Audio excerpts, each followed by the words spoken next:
সায়েন্সের লোক হলে পরে তো এত বড় ভুলটা উনি করতেন না। আমার তো এটাই সংশয় প্রকাশ হলো যে উনি সাহিত্যের না বিজ্ঞানের, আমি তো বুঝতে পারলাম না। তো উনি সায়েন্সের লোক যদি হয়ে থাকে, না না, উনি যদি সায়েন্সের লোক হয়ে থাকে তাহলে এটা উনি ভালো করে বুঝবেন যে রাজনীতির অঙ্কে যোগ বিয়োগের অঙ্ক হয়, ওখানে গুণের অঙ্ক হয় না। আর যোগ বিয়োগের অঙ্কে যদি হিসাব করা হয় তাহলে ওই যে বলছিল না যে শূন্যের সঙ্গে শূন্য গুণ করলে পরে শূন্যই হয়ে যায়, তো রাজনীতির অঙ্কে একের পিছনে শূন্য বসলে 10 হয়, আর একের পিছন থেকে শূন্য সরে গেলে 1 হয়। তো প্রাসঙ্গিকতা আর অপ্রাসঙ্গিকতা যোগ বিয়োগের উপর নির্ভর করে, গুণের উপর না। 2 নম্বর বিষয় হলো যে প্রাসঙ্গিক আর অপ্রাসঙ্গিক। আমার ঝন্টুদার কথা শুনে কোথাও একটা খুব করুণা লাগছিল। ঝন্টুদা বাঙালি অবাঙালি ভোট সংখ্যালঘুর দায়িত্বে আছে। আমাদের দলের যিনি দায়িত্বে আছেন উনি কোনো সংখ্যালঘুর দায়িত্ব হিসাবে নেই, উনি আমাদের পার্টির দায়িত্বে আছেন, মানুষের দায়িত্বে আছেন, আমরা এই হিসাবেই ওনাকে চিনি। সংখ্যালঘু মুখ হিসাবে উনি দায়িত্বে আছেন এটা আমি চিনি না, এটা জানি না ঝন্টুদা কোথা দিয়ে জেনে এসেছেন। 2 নম্বর বিষয় হচ্ছে বাংলা ভাগের ভোট রাজনীতি।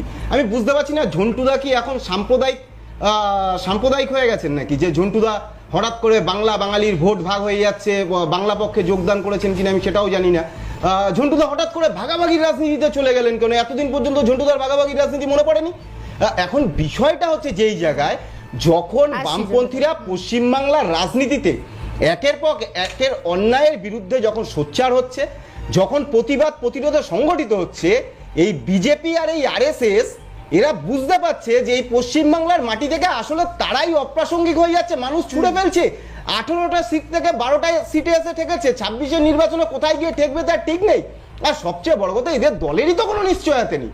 আজকে সকালবেলা ড্রাইভার বেরোনোর পরে বুঝতে পারে না বিজেপির পার্টি অফিসে যাবে না তৃণমূলের পার্টি অফিসে যাবে, তাদের আবার নিশ্চয়তা। সেই জায়গায় দাঁড়িয়ে আমরা বামপন্থীরা নিশ্চিতভাবে লড়াই করছি। প্রতিদিন মাওবাদী তত্ত্ব, এইখানে মাও ওইখানে মাও। আচ্ছা আপনারা বলুন তো, আপনাদের কাছে গুরুত্বপূর্ণ কোন বিষয়টা, যে এখানে মাওবাদী তত্ত্বটা বেশি গুরুত্বপূর্ণ, না একজন শিক্ষামন্ত্রী যিনি এ রাজ্যের ছাত্রছাত্রীদের অভিভাবক, তার গাড়ির চাকার নিচে একজন ছাত্র পড়ে আছে, তাকে পিষ্ট হতে হচ্ছে, তারপরে সেখান দিয়ে তিনি চলে যাচ্ছেন, পালিয়ে যাচ্ছেন, সেটা গুরুত্বপূর্ণ। তৃণমূলের মুখপাত্ররা বড় বড় করে ফলাও করছেন না গাড়ির চাকায় পিষ্ট হয়নি, অন্যদিকে শিক্ষামন্ত্রী নিজে বিবৃতি দিচ্ছেন না এটা একটা ভুল ঘটনা ঘটেছে, দুঃখজনক ঘটনা। কে ঠিক বলছে? সেটাই বলছি, উনি নিজে বলছেন অনুতপ্ত, তাহলে কে ঠিক বলছে? তৃণমূলের মুখপাত্র ঠিক বলছেন না তৃণমূলের থেকে হওয়া শিক্ষামন্ত্রী ঠিক বলছেন? বিষয়টা সেই জায়গায়। এবার 2 নম্বর বিষয়, আমার এই রাজ্যের প্রশাসন আর পুলিশকে দেখলে করুণা হয়। সেখানে সৃজন ভট্টাচার্য ছিল নাকি? অদ্ভুত ব্যাপার, পুলিশ সেখানে কতটা নিষ্ক্রিয় যে ইউনিভার্সিটিগুলোর অভ্যন্তরে স্পেশাল ব্রাঞ্চ থাকে, গোয়েন্দা দপ্তর থাকে, তারা নজরদারি করে, তাদের কাছে নাকি কোনো এভিডেন্সই নেই। সেখানে একজন শিক্ষামন্ত্রী যাচ্ছেন, তার নিরাপত্তার ব্যবস্থা নেই, তার সমস্ত রকম এভিডেন্সের জন্য আমাদের বাম নেতাকে ডাকতে হচ্ছে, তার কাছ দিয়ে তুমি এভিডেন্স জোগাড় করবে। আমি সেটাই বললাম যে তার মানে এই রাজ্যের প্রশাসন কতটা ঠুনকো হয়ে গেছে, কতটা অপদার্থ হলে তাদের কাছে কোনো নথি থাকে না, তাদেরকে অন্য দলের নেতা নেত্রীদের কাছে সৃজন তো নিজেও বলেছে যে আমার কাছে এমন বহু ভিডিও রয়েছে, আমার কাছে বহু ভিডিও। বিষয় যেটা তোমরা প্রাসঙ্গিক আর অপ্রাসঙ্গিক বলছো, আমি বলছি তোমরা বলছো বামপন্থীরা কি প্রাসঙ্গিক হতে চাইছে, আমি বলছি বামপন্থীরা অপ্রাসঙ্গিক পদে ছিল এই ভারতবর্ষে। তাহলে শূন্য কেন? তো শূন্য তো কি হচ্ছে? আমরা ভারতবর্ষের রাজনীতিতে, আমার মনে পড়ছে বারণ বিশ্বাসের কথা, আমার মনে পড়ছে বারণ বিশ্বাসের কথা, তারপরে হঠাৎ দল বদলে গেল, সংখ্যাটা একেবারে যাও বা একটা ছিল, সেটা শূন্য হয়ে গেল।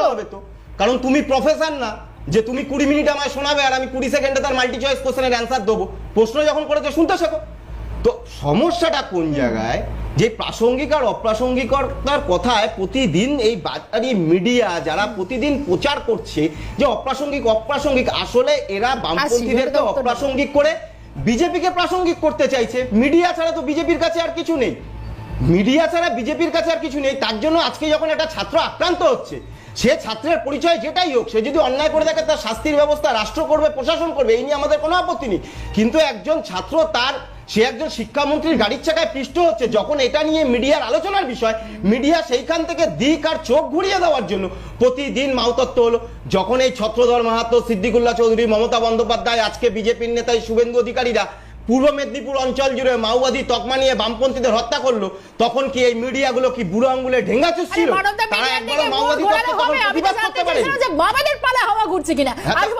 আমাদের রাজস্বীদের কাছে আসি রাজস্বীদের কাছে আসি রাজস্বীদা অন্তত বিজেপির কাছে মিডিয়া ছাড়া কিছু নেই অন্তত অপ্রাসঙ্গিক বামেরা ছিল না হ্যাঁ জটুদা প্লিজ হ্যাঁ এক লাইন আমি ও রাজস্বীর সুবিধা হবে বাকিদের শাহিনের সুবিধা হবে ও আচ্ছা তুমি এখানে রাজস্বী ভাই বিজেপি সুবিধা করতে এসছো মানব তা বলো না তুমি বিজেপির মুখপাত্র আচ্ছা আমাকে বলতে হ্যাঁ হ্যাঁ নিশ্চয়ই বলুন মানব ভাই নিজের সুবিধার জন্য যোগ বিয়োগ ভাগ ধরলো গুণটাকে না আমি ভাগ ধরি ধরলো না আমি ভাগ আচ্ছা ধরি।